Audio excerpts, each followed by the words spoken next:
Breakdown of the third step of Alcoholics Anonymous. Well, this step is essential because the effectiveness of the subsequent steps depends on its practice. There has been much debate within the AA world about this step, as many AA members decide to put their lives on hold for convenience rather than out of their own free will, since even the most veteran members have chosen to continue being dishonest. This causes them to lose their way and start drinking again because they stopped drinking but did not stop suffering. They took God as a game and did not make the decision to put this step into practice. At the beginning of this step, we are told a parable which mentions that practicing the third step is like opening a door that still seems to be closed and locked. All we need is the key and the decision to open the door wide. There is only one key, and that is goodwill. When we remove the bolt with goodwill, the door almost opens by itself. And when we peek inside, we will see a sign next to a path that says, "This is the path to a faith that works." The door mentioned, and drawing an analogy between situations for better understanding, is the mind. The door is the mind, which has always been closed to listening to any kind of suggestion or advice. Our unmanageable life was latent, and we only need goodwill to begin practicing these simple steps. From this comes a very trite phrase within the groups, which is a simple program for a difficult mind like that of alcoholics or addicts. The first two steps only required us to admit both our ungovernable lives and to adopt some kind of faith into our lives, even if it was AA, which could help us in the beginning to stop debating, fighting, and being defensive about everything. However, this step requires something more, which is action. Since faith alone has often been useless to us, we have had faith, but if we do not take action on our part, we will not have good results. It is possible to have faith and keep God or a higher power out of our lives. It is possible to talk about God, but not really feel Him or believe that He will perform miracles in us. This step begins to prepare us for God to enter our lives, minds, and spirits. It is one of the first efforts we will make to truly have that contact, first with ourselves and then with God or a higher power. We all have this opportunity, although often the obstinacy, unruliness, and stubbornness of the sick close this door. However, as long as there is goodwill, we can open the door as many times as necessary with the key of goodwill. Thousands of addicts and alcoholics who have been wary of practicing this wonderful step have attested to this. When we read this passage, it really seems very difficult, something like Einstein's theory of relativity, but it is actually extremely easy. Proof of this is that thousands of alcoholics and addicts have achieved it by regularly attending our AA meetings, since by simply attending, we are placing our lives and will in the care of the AA community. And this fact makes us see that when it comes to alcohol or drugs, we cannot do it alone, and our ideals of self-sufficiency did not give us good results. We have had to adopt AA's suggestions in order to stop drinking or using drugs. This is a clear example of placing our lives and wills in the care of a higher power. Even at this stage, the sick person is still reluctant to understand that it is not simply a matter of stopping drinking or using addictive substances. It goes beyond that, since many of us thought that by stopping drinking or using drugs, all our problems would be solved and that this was really our only defect. We even thought that when it came to drinking, we would accept any kind of suggestion, but when it came to our emotional and sexual state and our relationship with society, We would not take any kind of suggestion since we thought we would become nobodies who had no personal independence. Something that veteran alcoholics unfortunately mentioned was steal, kill, and rape, but don't drink or do drugs.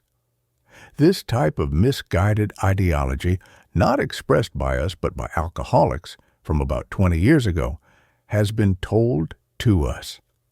They said that this uncontrollable way of thinking led them to fatal consequences, and the saddest thing was that it was without drinking. Therefore, they had to recognize that this would in no way lead us to put our lives and care in the hands of a higher. Something that this step gives us is the following. The more we depend on God, the more independent we will be from human beings. Here we enter the world of well-known dependencies, something that many of us have suffered from. We who are sick have realized that any type of worldly dependency has led us to failure. We have depended too much on our parents, people who are over 30 and still live with their parents. We have depended on money. These are individuals who work and work but never have money. They are miserable, even with their own families, and become miserly with themselves. We have depended too much on a partner who, when they fail or cheat on us, leaves us in an emotional hell of jealousy, remorse, and suffering that sends us back to drinking and suffering. Those who are addicted to cigarettes know that sooner or later this will have physical consequences, and that even the WHO has said that more people die from smoking than from alcoholism. However, they continue this addiction to the point of madness and death. We have realized that any type of dependency has been harmful, especially to us. However, there are two dependencies that are not harmful for the simple fact that they will never fail us. These are dependency on a group, or in other words, the AA program, and on a higher power, God, as each person conceives Him. This is where the main idea of this step lies. We can never give our lives and will to God if we continue to depend on human beings, money, and worldly things.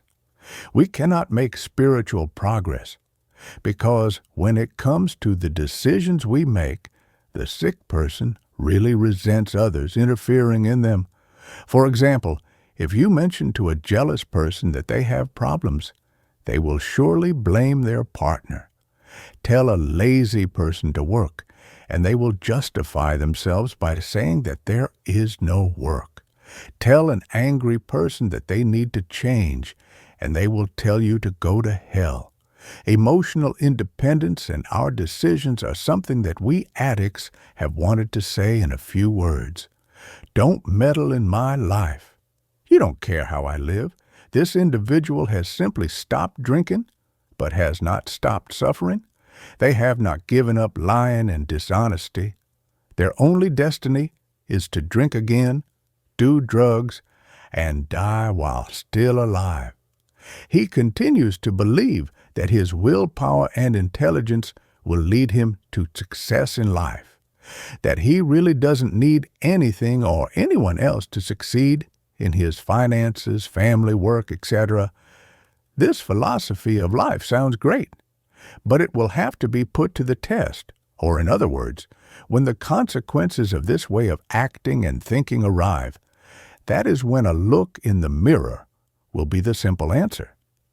This means that when we see our reality in life, we realize that neither our willpower nor our intelligence have really had the results we expected, and that is when we often ask ourselves, what went wrong? We always try to blame others for these situations that we have not handled well. We have tried to sidestep the issue so that we can once again remain immune and wash our hands of it. However, in AA, we are taught that we are the only ones responsible for our lives and for what happens to us once we learn about the ALA program. The days of blaming others are over. Today, there are only those who are responsible. We have to realize that the philosophy of self-sufficiency as sick people is of no use to us, and that we really have to come to the conclusion that a power greater than ourselves is what can get us out of this mess, that can save us from the failure and bankruptcy in which we have always been immersed, that everything we have today is not because of our great intelligence, but simply things that God or a higher power is lending us today, since in this life nothing belongs to us. Everything is thanks to Him. Our work, our family, our partner, our children. The word dependence is unpleasant to many sick people, since we have always strived to be right, but our actions have proven otherwise. Proof of this is the experience recounted in this step, where a member of the community had to go to World War II, where there were no AA groups, no sponsor, no one. This person was subjected to fear, uncertainty, frustration, panic, and endless emotions, which are normal in the stressful environment of war. However, this individual knew about the AA program and even in these circumstances did not drink. Why was that? He put this wonderful step into practice and even recounts that he did not suffer from emotional drunkenness like the members of AA groups. The resource and practice of this step can give us the tranquility and peace that many of us are looking for. This example further clarifies the importance of putting it into practice in our lives. Since there are many situations that are beyond our control, where we have exhausted all our strength and resources, and we have not known how to get out of these problems, such as the illness of a family member, the loss of a loved one, the betrayal of a partner, a very difficult financial situation, debts, frustrations, and anxieties that we have not been able to overcome with our own resources. This is the time to put the third step into practice, to let go, and decide to put our lives and will into God's care as each of us conceives it. A person who does not put this step into practice continues to live in bitterness, remorse, guilt, and resentment, since it has been impossible for them to glimpse that God is the only one who can fix their life. However, they are afraid to take this step because they still conceive of a punishing God, a God who is a bargainer, whom the individual believes they need to give something to in order for Him to listen and fulfill their desires. But we have learned in AA that this is not how the God of AA is.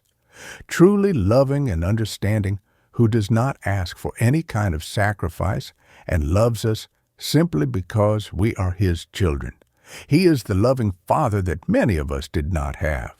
He is the one who listens to us without judging or criticizing us. Rather, He understands the situations we have experienced and heals the wounds left by life's blows along the way. Until this third step is practiced, no other step can be taken. We reiterate that the effectiveness of the program will depend on the practice of this step. Once the individual has acquired the willingness, only he can make the decision to make the effort. Attempting to do this is an act of his own free will. All 12 steps require constant personal effort to submit ourselves to their principles and thus grow in God's will. We begin to make proper use of our will when we try to submit it to God's will. For all of us, this was a wonderful revelation. All our difficulties had originated in the misuse of willpower. We had always tried to do our will and our desires because we often believe it is the right thing to do. But this has not been the case. We have always failed when we have exercised ill will in our affairs. Finally, This step leaves us with a great lesson and suggestion that we always bring to life night after night, meeting after meeting, which is the serenity prayer. This prayer is of great importance in our recovery process because it brings us calm when we often need Him in moments of fear, uncertainty, mortification, frustration, or anxiety. Having this tool will bring us calmness to discern what we are doing or what we are about to decide. It brings us patience and tolerance when we need these virtues in the most critical moments of our lives. In short, it is a simple and practical way to get started on this step. We begin to practice the third step with this prayer, which goes as follows. God, grant me serenity to accept the things I cannot change, courage to change the things I can, and wisdom to discern the difference. Thank you for joining us on this spiritual journey toward recovery. If you have found value in our content and would like to continue exploring topics related to Alcoholics Anonymous and personal transformation, we invite you to subscribe to our channel. Don't forget to turn on notifications to receive alerts for our new videos. Together, we can build a community of support and hope. Until next time, and take care. Thank you for joining us on this spiritual journey toward recovery. If you have found value in our content and would like to continue exploring topics related to Alcoholics Anonymous and personal transformation, we invite you to subscribe to our channel. Don't forget to turn on notifications to receive alerts for our new videos. Together, we can build a community of support and hope. Until next time, and take care.